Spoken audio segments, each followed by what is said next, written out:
você.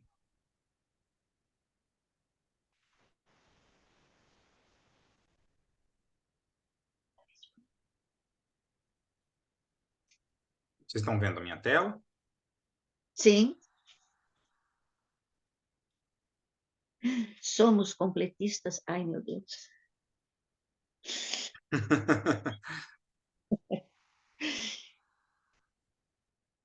Bom, pessoal, a ideia então da gente trazer, né, essa conversa aqui hoje é justamente uma provocação, né? Uma provocação para todos nós, para a gente refletir aí sobre a nossa vida, a nossa existência, aquilo que a gente faz, né? E tentar aproveitar ao máximo aquilo que a doutrina espírita vem nos oferecer de recursos, né? Para que a gente possa cumprir com todas as tarefas às quais nos comprometemos. Então, essa é a ideia dessa nossa conversa de hoje. Então, para que a gente, né, chegue na questão do completista, né, como a gente já havia conversado, né, há pouco, né, estava conversando aqui com a Marli, né, esse termo completista foi um termo trazido por André Luiz. Pela primeira vez ele traz isso no Missionários da Luz. Embora isso, né, apareça já anteriormente, inclusive o caso que eu vou trazer aqui para a gente discutir, ele está nos Mensageiros, e existem muitos outros autores, muitos livros espíritas que vão trazer essa discussão, embora não usem essa expressão, né? Essa expressão completista ela veio realmente do André Luiz querendo dizer assim, a gente consegue cumprir, né? Quem que é o completista? É aquele que consegue cumprir tudo aquilo que ele planejou, né? Tudo que ele se comprometeu durante, né, o seu processo de reencarnação e, né, conseguiu chegar lá no final da encarnação com tudo feito. Mas antes da gente chegar nisso, né, a gente tem que primeiro e dar um passo atrás, né? E a pergunta vem, né? Por que que nós reencarnamos? Por que que nós estamos aqui? Então, a doutrina espírita ela traz para nós uma dinâmica existencial que ela é bastante importante da gente sempre se lembrar dela, né? É quase que a gente teria que todos os dias se lembrar que a gente está inserido dentro dessa dinâmica existencial, porque isso permite a gente ampliar a nossa visão perante todos os acontecimentos que se sucedem na nossa existência. Então, por exemplo, né, aqui a gente tem, né, nessa figura aqui, né, uma divisão aqui, né, do mundo espiritual, que é essa parte de cima, e temos o mundo físico embaixo aqui, ó. Então a gente tem que entender, né, lembrar aquilo que a doutrina espírita nos ensina, que nós somos seres espirituais e o nosso mundo de origem, ele é um mundo espiritual. No próprio Livro dos Espíritos, logo na introdução do Livro dos Espíritos, o Kardec mesmo coloca ali para nós que o mundo físico, a princípio, ele não precisaria existir. Ele não é um mundo obrigatório, vamos dizer assim. O mundo espiritual, ele pode existir por si só. Por que que existe o mundo físico? Por que que há a necessidade do mundo físico? Porque o mundo espiritual é o nosso mundo de verdade, o nosso mundo de origem. É de lá que nós viemos, é para lá que nós retornamos, né? O mundo físico, ele é um mundo transitório. Então ele coloca, por que que precisa existir o mundo físico? Ele precisa porque justamente ao mergulharmos dentro dessa matéria mais densa, a gente consegue, é, vamos dizer assim, vivenciar aquilo que nós verdadeiramente trazemos dentro da nossa alma, aquilo que são os nossos sentimentos essenciais, os nossos pensamentos essenciais, porque quando a gente está lá no mundo espiritual, a nossa consciência ela está desperta, ela está muito mais livre para poder perceber as coisas. Então é mais fácil da gente falar assim lá no mundo espiritual, ó, essa atitude que eu não posso ter, ou eu devo agir dessa forma ou de outra. O nosso autocontrole, vamos dizer assim, ele é muito mais fácil de acontecer. Mas fica difícil, mediante essa consciência que a gente tem do lado de lá, saber se verdadeiramente nós incorporamos algum comportamento, algum hábito, algum sentimento, porque o nosso autocontrole ele funciona muito bem. Quando a gente reencarna, aí o nosso autocontrole ele é perdido, vamos dizer assim, né? A gente não tem mais aquela percepção. Então, muito do que a gente vai manifestar é o que realmente nós temos dentro de nós. Então, isso faz com que o mundo físico ele seja um mundo como se ele fosse uma prova, como se ele fosse um teste para todos nós, para que a gente pudesse saber assim, olha, será que eu incorporei? Será que eu consegui absorver verdadeiramente aquela informação, aquele aprendizado? E aí agora eu posso realmente dizer que eu evoluí, que eu aprendi aquilo?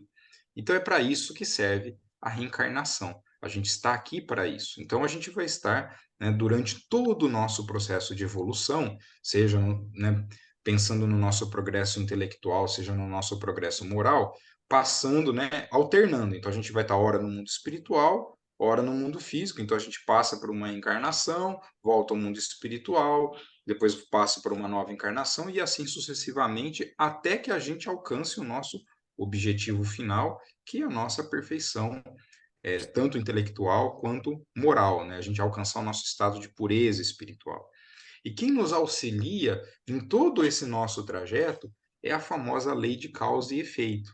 Ela vai nos guiando, porque mediante as nossas ações é que, né, a gente vai programando quais serão os próximos passos, porque é mediante isso que vão se definindo as nossas programações, aquilo que vai acontecer conosco, para que a gente possa justamente assimilar esse conhecimento. Então, essa lei é uma grande lei educativa, porque esse é o propósito da nossa existência. Então, a gente tem que entender que o propósito da encarnação é o que a gente chama de reforma íntima, é a educação da alma, né? Ou seja, é a gente poder assimilar aquelas virtudes que Jesus nos ensinou, né, que é a nossa cartilha de aprendizado, para que a gente possa dizer assim, olha, realmente eu consegui me melhorar como eu deveria. Então, nas sucessivas encarnações, a gente estará exercitando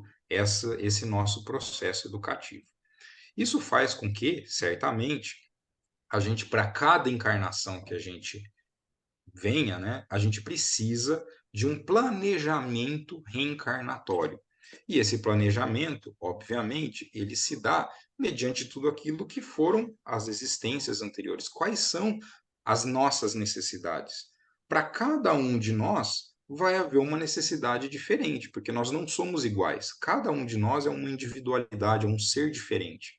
Então, para cada um, vai ter um tipo de necessidade, né? Uns mais para um aspecto, outros mais para outro, mas cada um de nós vai ter as suas particularidades. E é mediante isso que a gente programa o nosso resgate, a gente programa, né, o nosso planejamento reencarnatório. Então, para a gente poder conhecer um pouquinho disso, né, a gente vai ler um pouquinho aqui o caso do Otávio. Ele está lá no capítulo 7 do livro Os Mensageiros. Eu vou abrir o livro aqui para a gente, ó. Vocês estão enxergando aí o livro? Sim. Ó, então, eu vou ler um trechinho aqui do livro só para a gente poder entender isso, né? Então, ele começa dizendo assim, ó: depois de contrair dívidas enormes na esfera carnal, noutro tempo, vim bater as portas de nosso lar, sendo atendido por irmãos dedicados que se revelaram incansáveis para comigo. Preparei-me, então, durante 30 anos consecutivos. Então, aqui já vem a nossa primeira lição, né? 30 anos de preparo, então não é pouco tempo. 30 anos se preparando no mundo espiritual para voltar à Terra em tarefa mediúnica, desejoso de saldar minhas contas e elevar-me a alguma coisa. Então, fica aqui já né, a nossa primeira lição.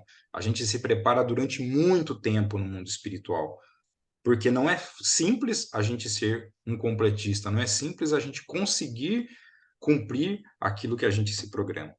Não faltaram lições verdadeiramente sublimes, nem estímulos santos ao meu coração imperfeito. O Ministério da Comunicação favoreceu-me com todas as facilidades e, sobretudo, 6 entidades amigas movimentaram os maiores recursos em benefícios do meu êxito.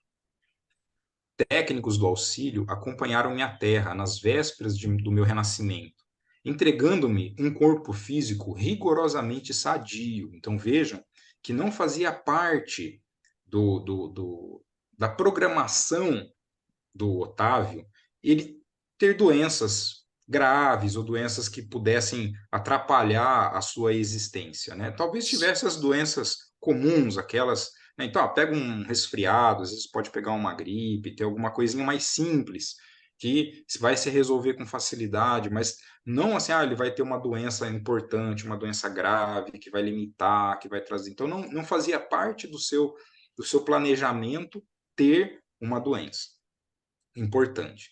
Segundo a magnanimidade dos meus benfeitores daqui, ser-me-ia concedido certo trabalho de relevo na esfera de consolação às criaturas, ou seja, ele teria um trabalho, né, vinculado à mediunidade, mas que teria um papel junto à consolação das pessoas, provavelmente, né, recebendo mensagens de familiares que já desencarnaram, né, para poder trazer esse trabalho de consolação, ou mesmo mensagens, né, de consolação e de amparo às pessoas que sofrem. Então, certamente ele teria um trabalho importante relacionado a isso. Permaneceria junto das falanges de colaboradores encarregados do Brasil, animando-lhes os esforços e atendendo a irmãos outros, ignorantes, perturbados ou infelizes. O matrimônio não deveria entrar na minha linha de cogitações. Não que o casamento possa colidir com o exercício da mediunidade, mas porque meu caso particular assim o exigia. Ou seja, não estava programado que ele se casasse, que ele constituísse família, porque o esforço que ele teria que se dedicar, né, a essa tarefa não encaixaria, porque, obviamente, a partir do momento que a gente assume essa responsabilidade do casamento, a responsabilidade dos filhos, obviamente a gente vai ter que dedicar os nossos esforços, o nosso tempo para cuidar disso, porque isso é uma responsabilidade muito grande que a gente assume na existência.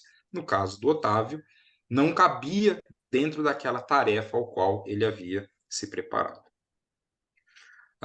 Não obstante, solteiro, deveria receber aos 20 anos os 6 amigos que muito trabalharam por mim em nosso lar, os quais chegariam ao meu círculo como órfãos. Então vejam bem, ele, aos 20 anos de idade, iria receber então aqueles 6 espíritos que trabalharam, que ajudaram muito ele lá no nosso lar e que chegariam para ele como órfãos.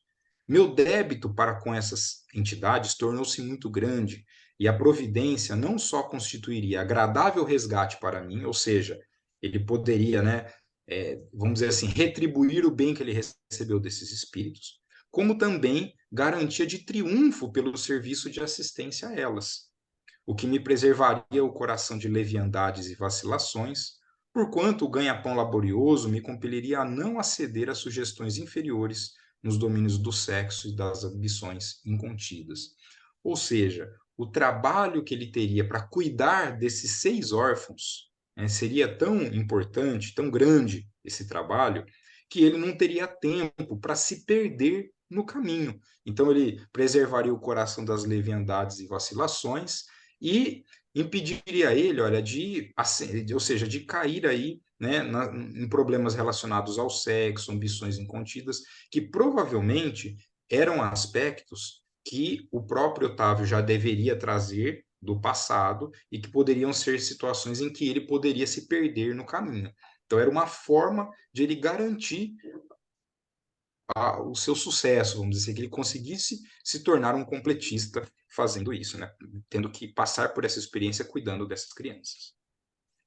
Ficou também assentado que minhas atividades novas começariam com muitos sacrifícios, para que o possível carinho de outrem não amolecesse a minha fibra de realização, e para que se não escravizasse minha tarefa às situações caprichosas do mundo, distantes dos desígnios de Jesus, e sobretudo para que fosse mantida a impessoalidade do serviço. Ou seja, ele não teria facilidades no início. Por quê? Para que ele não caísse na vaidade, para que ele não se perdesse, como a gente vê acontecer com muitos médios, infelizmente, que acabam se, né, iludindo com aquela capacidade que ele tem de comunicação com o mundo espiritual e que muitas vezes as pessoas acabam, né, a vaidade acaba crescendo muito nessas pessoas e isso leva elas a um caminho completamente distinto daquilo que ela se programou. Porque a gente sabe que a mediunidade não é uma tarefa fácil para as pessoas que chegam, né, que reencarnam com essa tarefa aqui, com esse papel aqui. né, justamente porque essa pode ser um problema que a pessoa vai ter que enfrentar. Mais tarde, então, com o ocorrer dos anos de edificação, me enviariam de nosso lar socorros materiais. Vejam que interessante, olha, socorros materiais, cada vez maiores, à medida que fosse testemunhando renúncia de mim mesmo, desprendimento das posses efêmeras, desinteresse pela remuneração dos sentidos, de maneira a intensificar progressivamente a semeadura de amor confiada às minhas mãos. Então vejam bem, se ele conseguisse entrar nesse caminho, ou seja, ele realmente se dedicasse a cuidar desses órfãos, a trabalhar na sua mediunidade, ajudar as pessoas e se mostrasse realmente desprendido das questões materiais, a espiritualidade o auxiliaria de forma que as rendas materiais, né, chegassem cada vez mais para ele, obviamente que lhe permitisse as condições para que ele continuasse a sua tarefa, mas desde que ele conseguisse entrar nessa rota que ele se comprometeu. Mas aí vejam bem o que ele continua aqui adiante. Ó. Mas aí ele fala: olha, mas ai de mim que olvidei todos os compromissos. Vejam bem, esqueceu tudo aquilo que ele havia se comprometido. Os benfeitores de nosso lar localizaram-me ao lado de verdadeira serva de Jesus. Minha mãe era espiritista cristã desde moça, não obstante as tendências materialistas de meu pai, que era todavia um homem de bem. Mas ele já teve uma grande oportunidade porque nasceu num lar em que a mãe era espírita, ou seja, isso facilitaria muito esse caminho dele, porque ele não teria ainda que ter, como acontecem com muitas pessoas, aquele embate muitas vezes com a família que não aceita a mediunidade de um filho, de uma filha, porque muitas vezes professam religiões em que isso não é entendido como uma prática adequada. Então, isso, né, ele já nem teria essa dificuldade, porque já teria a mãe espírita para auxiliar. Aos 13 anos, fiquei órfão de minha mãe, e aos 15 começaram para mim os primeiros chamados da esfera superior. Por essa ocasião, meu pai contraiu segundas núpcias, e apesar da bondade e cooperação que a madrasta me oferecia, ou seja, a madrasta era uma pessoa que tentava fazer tudo por ele, né, e se aproximar e queria o bem dele, eu me colocava num plano de falsa superioridade a respeito dela, ou seja, ele não aceitava essa madrasta e a via como uma pessoa inferior, uma pessoa que não merecia estar ali. Em vão, então já começou aí o primeiro, né, a gente pode anotar aí o primeiro deslize, né, na existência do Otávio. Em vão, minha genitora endereçou do invisível, ou seja, a mãe que havia desencarnado, ela endereçou para ele apelos sagrados ao meu coração. Eu vivia revoltado entre queixas e lamentações descabidas, ou seja, isso já denotava naquele momento uma dificuldade que o Otávio tinha realmente de perceber o caminho que ele tinha que seguir, porque a revolta é um dos piores sentimentos, talvez, para que a gente consiga ter a percepção de uma realidade melhor. A revolta ela obscurece demais a nossa visão, então isso chama bastante atenção, né? E também a questão das queixas e lamentações, que era, a gente já tive até, né, em discussões anteriores que a gente já fez aqui, considerado pela própria espiritualidade um problema, né, uma enfermidade mental. Né? Aquelas pessoas que vivem na lamentação, vivem, né, no queixume, porque isso, obviamente, atrapalha demais o nosso crescimento espiritual, a nossa percepção, a gente perde as oportunidades da existência quando a gente está com esse tipo de comportamento. Então, esse início já de vida do Otávio já mostrava que não seria fácil ele realmente cumprir com todas as suas tarefas. Mas ainda a espiritualidade, ela nunca nos desampara, né? Então vamos ver o que acontece. Olha só, meus parentes conduziram-me a um grupo espiritista de excelente orientação evangélica. Então, ele ainda teve o apoio de familiares, né? Onde minhas faculdades poderiam ser postas a serviço dos necessitados e sofredores. Então, ele teve uma segunda chance. Então, vamos ver se com os familiares conduzindo ele a um centro, ele conseguiria realmente executar e cumprir com aquela tarefa. Entretanto, faltavam-me qualidades de trabalhador e companheiro fiel. Vejam bem, faltavam-me qualidades. E aí eu relembro, né? Ele ficou 30 anos se preparando no mundo espiritual. Vejam só como não é fácil a gente absorver intimamente certos comportamentos ou certos sentimentos, porque mesmo com tanto tempo de preparo, ele ainda não tinha qualidades de trabalhador e companheiro fiel. Minha negação em matéria de confiança nos orientadores espirituais e acentuado pendor para a crítica dos atos alheios compeliam-me a desagradável estacionamento. Então, ele não permitia, né, aquele auxílio da espiritualidade. Então, ele não confiava nas orientações que chegavam via mediúnica e também tinha uma crítica, né, criticava tudo que as pessoas faziam. Isso muitas vezes a gente vê, né? Então, a pessoa está lá no centro, ela começa a fazer críticas, que tudo está errado, tudo ela não concorda, e isso vai gerando, né, uma dificuldade com que a pessoa possa trabalhar.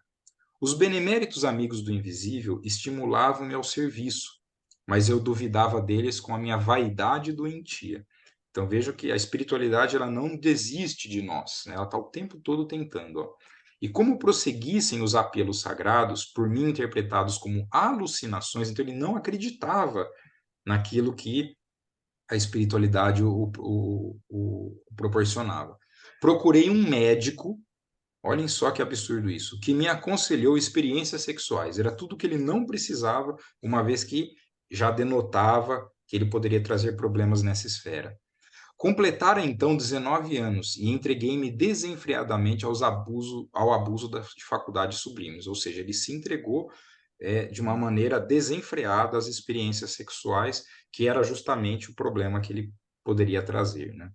Desejava conciliar a força, o prazer delituoso e o dever espiritual, aliando-me cada vez mais dos ensinos evangélicos que os amigos da esfera superior nos ministravam.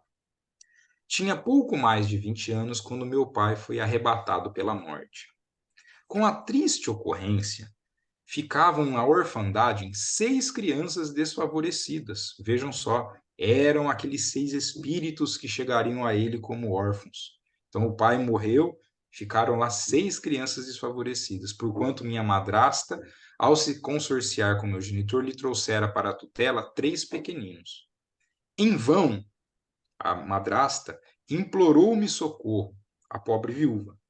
Nunca me dignei a aceitar os encargos redentores que me estavam destinados. Ou seja, ela pediu ajuda a ele, porque ela teria que cuidar daquelas 6 crianças. Então, ele poderia ajudar ao cuidado daquelas 6 crianças. Né? Mas o que, que ele fez? Ele simplesmente ignorou aquele pedido da madrasta. Após 2 anos da segunda viuvez, minha desventurada madrasta foi recolhida a um leprosário. Afastei-me então dos pequenos órfãos, tomado de horror.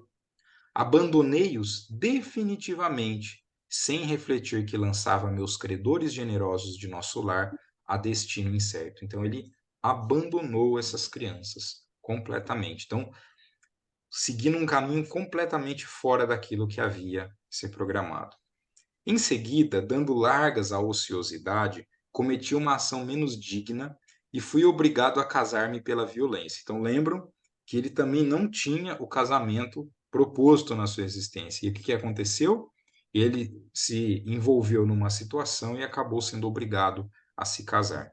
Mesmo assim, porém, persistiam os chamados do invisível, revelando-me a inesgotável misericórdia do Altíssimo. Então, veja, a espiritualidade não desiste de nós, gente. Essa é uma mensagem muito importante. Eles estão o tempo todo tentando nos resgatar, tentando nos mostrar o caminho, tentando fazer com que a gente consiga, ao máximo, cumprir com tudo aquilo que a gente se comprometeu. Contudo, à medida que olvidava os meus deveres, que esquecia os meus deveres, toda tentativa de realização espiritual figurava-se mais difícil, e continuou a tragédia que inventei para o meu próprio tormento. A esposa a que me ligara, tão somente por apetites inconfessáveis, era criatura muito inferior à minha condição espiritual, e atraiu uma entidade monstruosa em ligação com ela para tomar o papel de meu filho. Releguei à rua 6 carinhosas crianças, cuja convivência concorreria decisivamente para minha segurança moral. Mas a companheira e o filho, ao que me pareceu, incumbiram-se da vingança. Olha essa fala dele. Vejam só, ele abandonou aquelas 6 crianças e ele fala: olha, eu paguei os meus pecados, né? Eu resgatei as minhas dívidas, tendo que aturar essa esposa e esse filho, que era uma entidade monstruosa, que atormentaram demais a vida dele. Ó. Atormentaram-me ambos até o fim da existência, quando para aqui regressei, mal tendo completado 40 anos. Vejam, gente, 40 anos de idade, não viveu nada, né? Roído pela sífilis, pelo álcool e pelos desgostos. Vejam só, nem problemas graves de saúde ele apresentava, mas veja que ele foi acometido aí pela sífilis, né? O álcool que provavelmente ele devia consumir em excesso, né? E esses desgostos todos, né? Por aquela família que ele havia construído, sem nada haver feito para meu futuro eterno, sem construir coisa alguma no terreno do bem. Então, esse é o caso, né, que o André Luiz nos traz aqui do Otávio, e que fica para a nossa reflexão. Vejam, né, toda a programação que ele fez e toda a dificuldade que ele teve de alcançar o seu objetivo. Então, a gente coloca isso, né, essa imagem, eu acho que ela é uma imagem muito explicativa, né, que é a nossa expectativa e a realidade. Então, a gente, quando vai visitar lá o Rio de Janeiro, e fala, puxa vida, vamos lá, né, ver o Cristo, que é uma imagem muito bonita, muito linda que tem na cidade do Rio de Janeiro, né, que traz, né, é uma representação muito espiritual, muito importante para todos nós. E aí a gente imagina que a gente vai chegar lá no Rio de Janeiro e vai estar aquele sol lindo, maravilhoso, e que a gente vai poder ver o Cristo lá de braços abertos, né, diante de nós. E às vezes a gente vai chegar lá no Rio e tá justamente naquele dia que choveu, uma neblina danada, e a gente mal consegue enxergar o Cristo, embora seja uma estátua de uma enormidade imensa.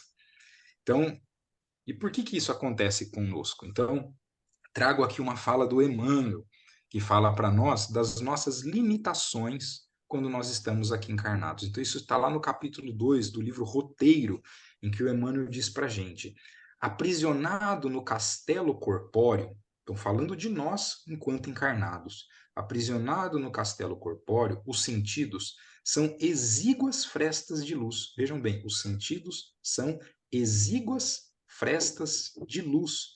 Ou seja, a gente, quando está encarnado aqui, as nossas percepções são muito limitadas, são muito pequenas, possibilitando-lhe observações convenientemente dosadas, a fim de que valorize no máximo os seus recursos no espaço e no tempo. E não é, e aí ele completa dizendo que não é por um acaso, ou seja, é para que a gente aprenda a exercitar os nossos sentidos. É preciso que a gente fique mergulhado nesta condição de encarnados, para que a gente possa justamente valorizar e aproveitar o máximo aquilo que os nossos sentidos oferecem. Teve um experimento feito há tempos atrás que ele vem explicar essa dificuldade que a gente tem dessa nossa percepção. Por que a gente não consegue enxergar aquilo que Deus nos mostra e a gente acaba não conseguindo cumprir com os nossos papéis aqui na nossa existência? Então, eu trago aqui esse experimento que foi feito com o Joshua Bell. O Joshua, foi feito o seguinte experimento: ele foi colocado no metrô em Washington, nos Estados Unidos. Durante 45 minutos, ele tocou o seu violino de uma maneira extraordinária e ininterrupta durante esses 45 minutos, e ele tocou peças que são extremamente complexas, difíceis de serem tocadas, mas ele tocou. Então aqui a gente vê as fotos aqui, né? Então esse aqui em cima que é o Joshua, né? Com o seu violino, e aqui tá ele lá no metrô, né? Tem a setinha mostrando ele lá tocando no metrô, né? Então ele ficou lá durante 45 minutos. Durante esses 45 minutos, passaram pelo Joshua 1.097 pessoas, sendo que apenas 7 das 1.097 pararam para ouvi-lo. E só uma pessoa reconheceu que era o Joshua que estava tocando. Ele conseguiu arrecadar $32 aqui de gorjeta de 27 pessoas que passaram por ali. Então vocês veem que só 7 pararam para ouvir, né? 20 jogaram a moeda ali, foram embora, nem parou para ouvir o que o Joshua estava contando. A questão é a seguinte: quem é o Joshua? Não sei se vocês conhecem, né? Mas o Joshua, ele é um violinista muito famoso nos Estados Unidos. Só para vocês terem ideia, esse violino que ele usou aqui nesse experimento lá no metrô, só o violino custa 3,5 milhões de dólares. E o Joshua, 2 dias antes, ele havia se apresentado no Teatro de Boston, né, em que ele esgotou todos os ingressos, em que cada bilhete valia pelo menos aí $100. Então, o Joshua, ele é um violinista muito conhecido nos Estados Unidos, e estando lá naquele metrô durante 45 minutos tocando, só um indivíduo dos 1.097 que passaram por ele o reconheceu. E aí você fica perguntando, por que ninguém percebe ele lá?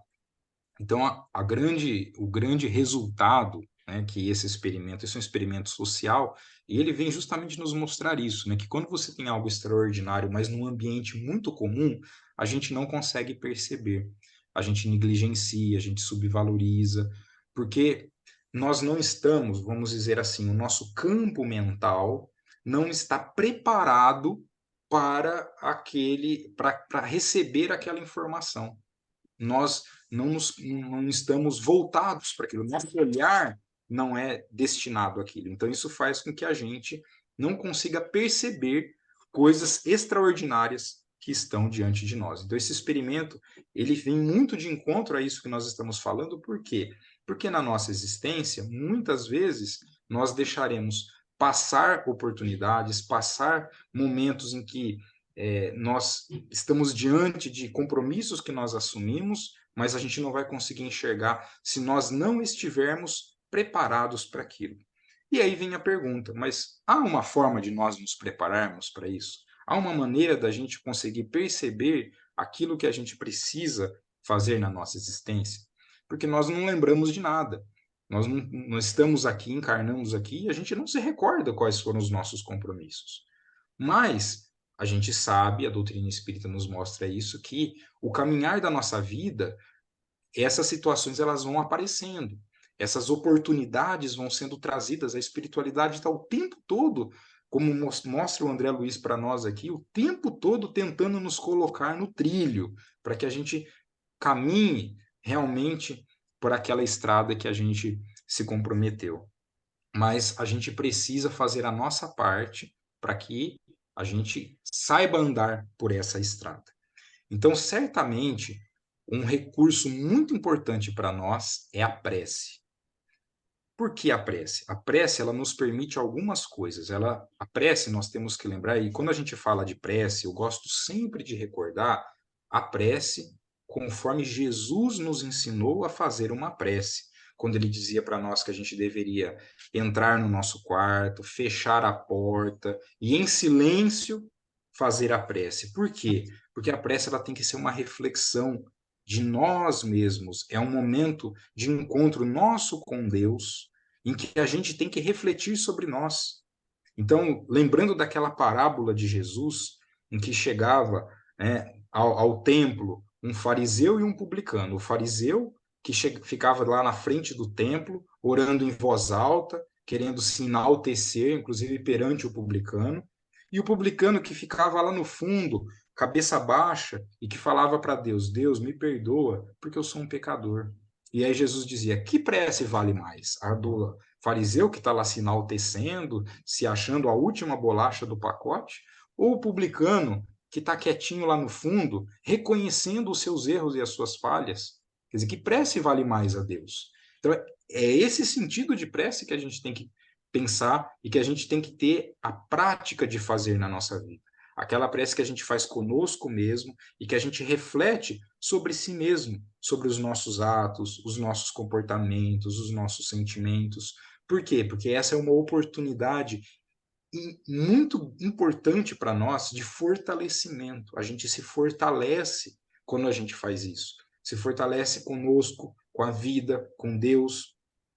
E a gente, ao mesmo tempo, permite que os benfeitores também nos auxiliem. A gente abre um canal pela sintonia mental que a gente cria, esse amparo, essa assistência muito importante que a espiritualidade maior vem nos oferecer. Então, a prece é uma ferramenta importante.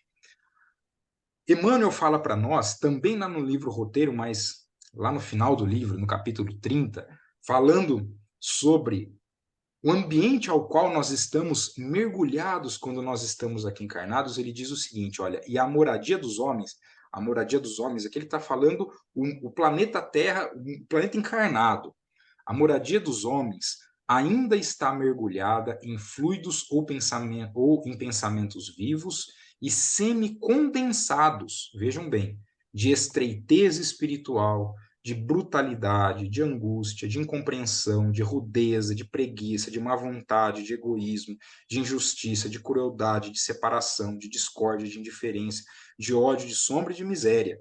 Vejam bem, gente, tudo que ele está listando aqui, ó, são os problemas que a gente vive na nossa vida, na nossa sociedade.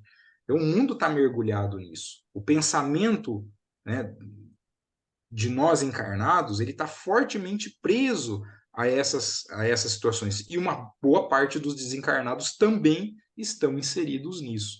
Né? São, vamos dizer assim, uma minoria que se destaca. Então, isso faz com que o pensamento que nós estamos mergulhados aqui, que nós estamos inseridos, ele nos conduza a quê? Nos conduza a justamente não enxergar aquilo que a gente deveria. Ou seja, ele obscurece mais ainda aquelas pequenas frestas dos nossos sentidos que o Emmanuel coloca que nós temos quando nós estamos aqui encarnados. Então, é necessário que a gente, vamos dizer assim, desanuveie, que a gente assopre essa nuvem, essa fumaça que está sobre os nossos olhos, sobre os nossos sentidos, para que a gente consiga enxergar aquilo que é importante. Então, a prece vai nos ajudar com isso. O outro fator que vai nos ajudar com isso é a busca pelo conhecimento. Muito importante que a gente faça isso. Como que a gente busca o conhecimento? É uma leitura edificante, é a palestra que a gente ouve no centro, tudo aquilo que nos traz uma conversa edificante que a gente pode ter, tudo aquilo que nos permite estar o tempo todo, e vejam bem, a busca pelo conhecimento, ela não pode ser pontual, ela tem que ser contínua, a gente tem que estar, então é importante aquela história de todos os dias, a gente pelo menos ler uma mensagem, ler uma página de um livro, né, ter uma conversa edificante, porque isso vai o tempo todo nos alimentando com uma percepção e vai permitindo com que a gente consiga enxergar coisas que habitualmente, se a gente não tiver acesso a isso o tempo todo, a gente não consegue perceber. Então, a busca pelo conhecimento, ela permite que a gente amplie os nossos sentidos espirituais e que a gente perceba essas oportunidades. Eu me lembro muito de doutora Marlene Nobre, enquanto encarnada, ela falava muito isso para a gente, referente ao trabalho da Associação Médica Espírita do Brasil, em que ela dizia o seguinte, se nós não criarmos um campo mental para o trabalho no bem, a gente não consegue executar esse trabalho. Por quê? Porque a gente vai deixando as oportunidades passarem. Se a gente não tiver com um campo mental voltado para isso, destinado a isso, aí a gente não consegue cumprir, porque as situações vão passando, vão acontecendo, e a gente nem percebe que elas estão lá. Agora, se a gente está com o campo mental pronto, cada coisinha que acontece, a gente fala, poxa, eu posso ajudar aqui, eu posso contribuir com isso, ou espontaneamente vem aquela vontade dentro de nós, puxa vida, mas olha, eu poderia fazer tal trabalho, tal atividade, que isso poderia ajudar as pessoas. Então, espontaneamente, a gente vai gerando isso dentro de nós quando a gente tem um campo mental favorável para isso. Então, buscar o conhecimento é outra ferramenta. E uma terceira ferramenta que é extremamente importante é a ação, gente. É a gente regaçar as mangas e efetivamente trabalhar no bem, aprender a servir ao próximo. Isso é muito importante. A gente precisa disso. O trabalho no bem, ele é uma ferramenta extremamente valiosa para as nossas vidas. Quanto mais a gente trabalha e a gente constrói, né, aquela busca do conhecimento, é o trabalho da prece, mais chance a gente tem de perceber o nosso caminho e mais chance a gente tem de cumprir com as nossas tarefas. Então, aprender a servir é uma tarefa que cabe a todos nós extremamente importante que a gente, né, desenvolva esse sentimento de abnegação, da gente abrir mão do nosso tempo, das nossas comodidades, para fazer pelo próximo aquilo que as pessoas estão precisando. E para a gente poder finalizar a nossa fala, eu trago aqui essa mensagem de André Luiz, que está lá no livro Busca e Acharás. O livro Busca e Acharás é um livro de psicografia do Chico, foi ditado tanto pelo Emmanuel quanto pelo André Luiz, então tem mensagem dos dois espíritos lá. E essa mensagem, olha o que André Luiz traz muito bonito para a gente. Menosprezo de alguém, trabalhe e esqueça. Perseguição e discórdia, trabalhe e pacifique. Inveja e ódio, trabalhe e ame sempre. Ofensas no lar, trabalhe e abençoe. Desilusões à frente, trabalhe e renove-se. Censura e crítica, trabalhe e agradeça. Intriga e maledicência, trabalhe e silencie. Golpes e prejuízos, trabalhe e siga adiante. Crueldade e traição, trabalhe e desculpe. Em todas as dificuldades, trabalhe, ore e perdoe. Essa mensagem, meus amigos, ela é extremamente importante para as nossas vidas. Eu falo que é uma das mensagens de cabeceira que a gente tem que ter. Porque na nossa vida, muitas dificuldades nós teremos, né? Muitos percalços nós teremos, mas vejam o que André Luiz fala para a gente. Nunca deixemos de trabalhar, porque o trabalho vai permitir com que a gente construa essas percepções, esses sentimentos e que a gente consiga verdadeiramente caminhar dentro daquela estrada ao qual nós nos programamos. Era isso que eu gostaria de passar para todos. Agradeço a atenção. Muito obrigado, gente.